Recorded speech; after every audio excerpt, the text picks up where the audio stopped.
Um, my name is Daniel Roldan and I'm from 1 Alpha. My fear is Tharanatophobia, and this fear is fear of mannequins or like action figure. Um, na natatakot ako sa kanila kasi para silang mga tao na rin like mannequin, itim na Nazareno, like mga ganon. Parang sila pag lumingon ka, para nilang titignan.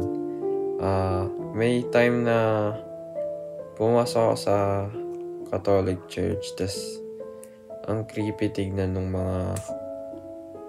mga Santo Niño, itim na Nazareno, like ganun.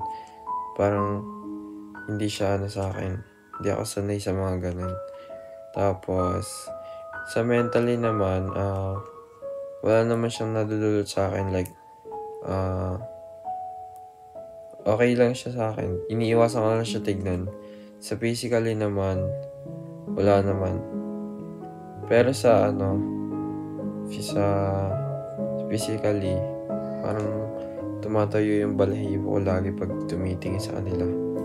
Tapos, mentally naman, hindi naman ako naiiyak lagi, like ganun. Parang nawi-weirdohan lang ako.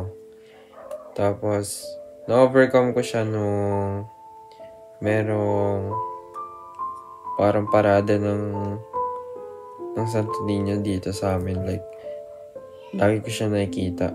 Nasanay na lang ako. Pero dati, takot na takot ako dun. Parang ayoko talaga siya tignan. Parang pag nasa loob kayo ng kwarto, biglang lilingon sa'yo.